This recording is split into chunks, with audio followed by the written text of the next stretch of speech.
नमस्कार दोस्तों, आप देखना शुरू कर चुके हैं दृष्टि न्यूज चैनल और मैं हूं आपके साथ यशपाल यादव।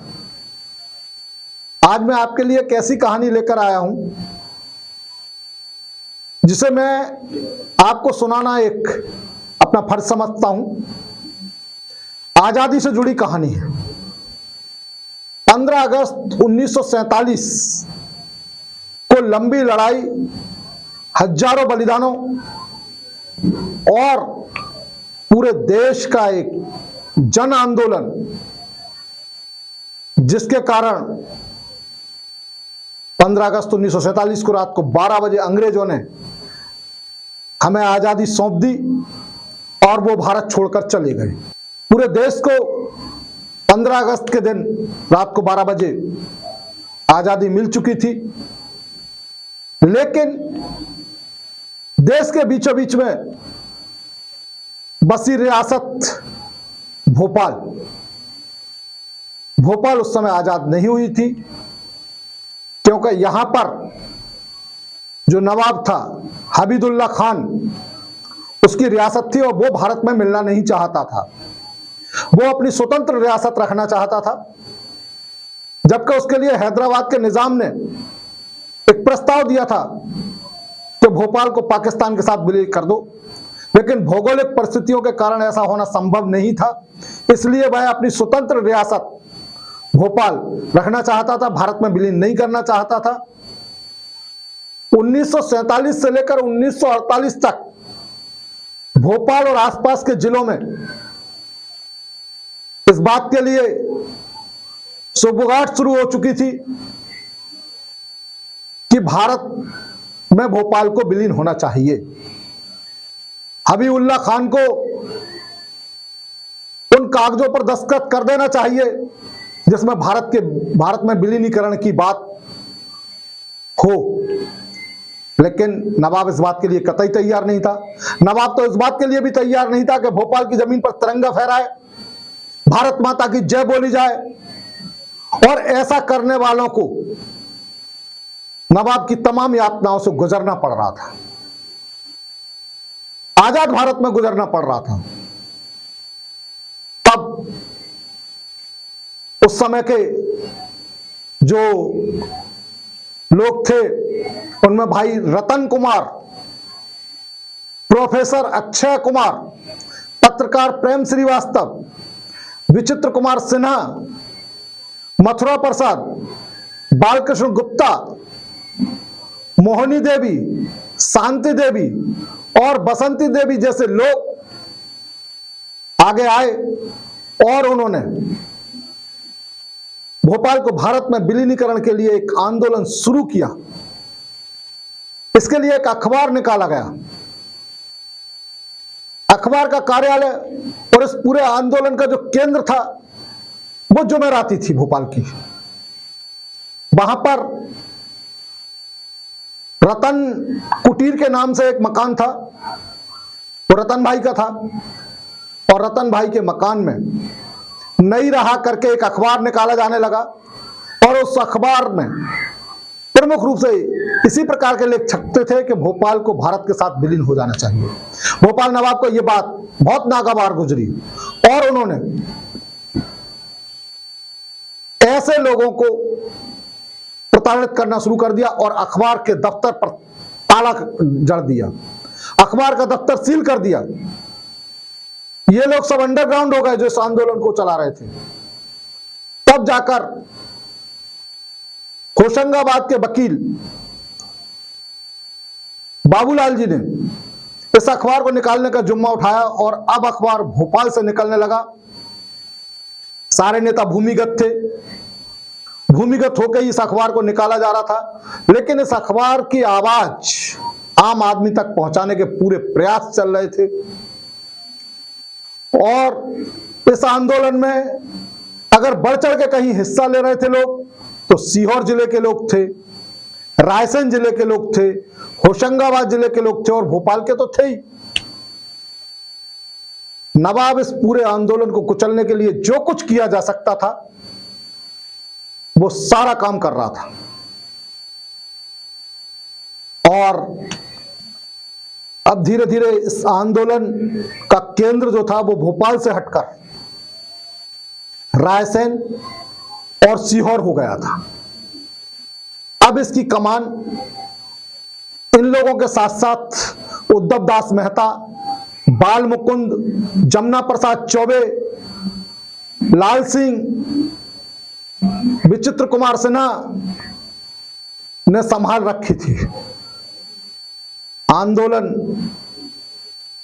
बढ़ते बढ़ते रायसेन के उदयपुरा तहसील का एक गांव है बोरसा, वहां तक पहुंच गया और इस आंदोलन को आगे चलाने के लिए, आगे गति देने के लिए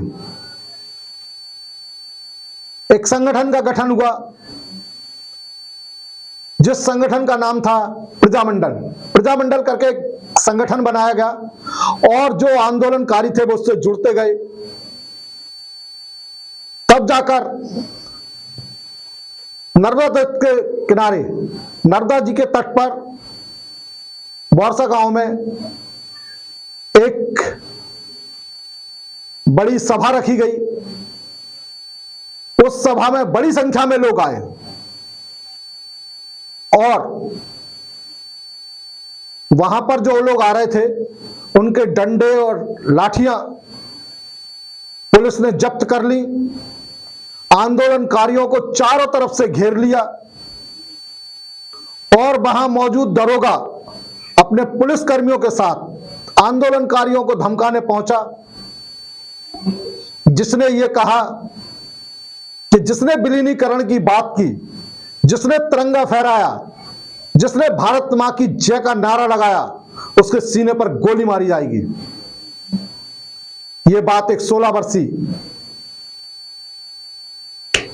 किशोर को बहुत जोर से सीने में चुभ गई और उसने तुरंत उस दरोगा के सामने वहीं पर एक झंडा हाथ में लिया, भारत माता की जय, विलीनीकरण होकर रहेगा नारे लगाए। इससे थानेदार ने अपनी किरकिरी होते देख उस छोटे लाल को गोली मार दी। तब उसकी महज उम्र जो है 16 साल थी। उसके सीने में गोली लगते ही छोटे लाल के सीने में गोली मार दी।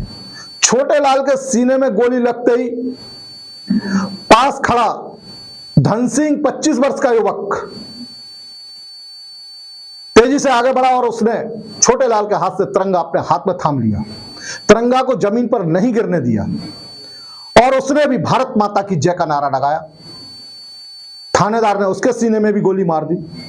वो जब जमीन पर गिरने लगा तो विशाल आगे बढ़ा, 25 वर्ष का विशाल,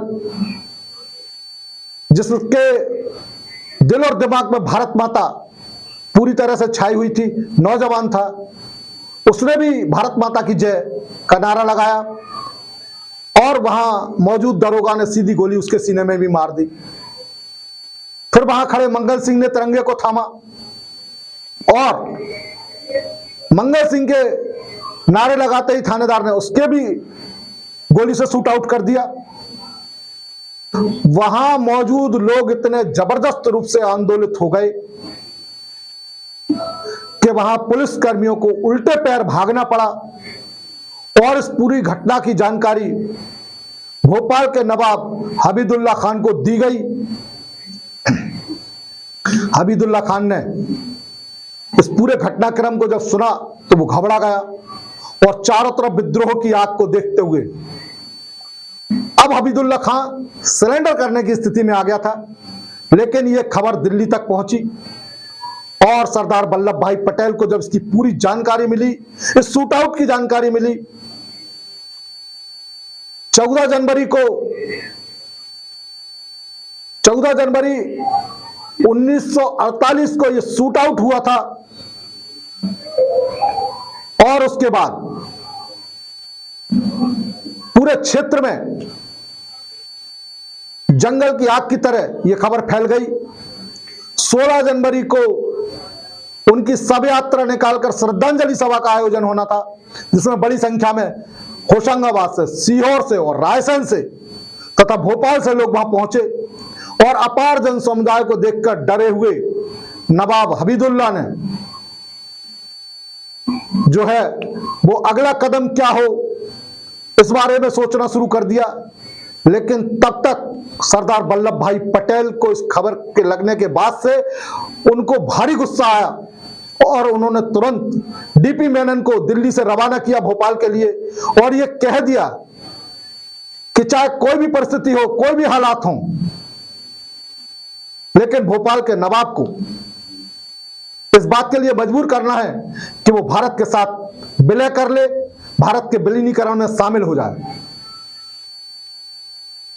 तब जाकर 1 जून 1949 को डीपी मेनन ने भोपाल के नवाब हबीबुल्लाह खान को इस बात के लिए मजबूर किया कि विलीनीकरण के दस्तावेजों पर वो हस्ताक्षर करे और नवाब ने, हबीबुल्लाह खान ने विलीनीकरण के दस्तावेजों पर हस्ताक्षर किए और तब जाकर भोपाल का विलीनीकरण भारत के साथ हो सका। और भोपाल में जो प्रतिबंध था तिरंगा ना फहराने का, भारत माता की जय ना बोलने का, तब जाकर भोपाल की जमीन पर भारत माता की जय, भारत माता की जय तिरंगा फहराया गया और भोपाल के लोगों को 659 दिन बाद, भारत की आजादी के 659 दिन बाद भोपाल और आसपास के जिलों के लोगों को आजादी मिली और तब जाकर कहीं भोपाल भारत में विलय हो पाया। दोस्तों, ये कहानी सुनकर आपको कैसा लगा? और ऐसी ही कहानी सुनने के लिए हमारे दृष्टि न्यूज चैनल को सब्सक्राइब करें, लाइक करें, शेयर करें, ताकि हम आपको ऐसी ही कहानियां सुनाते रहें। जय हिंद, जय भारत।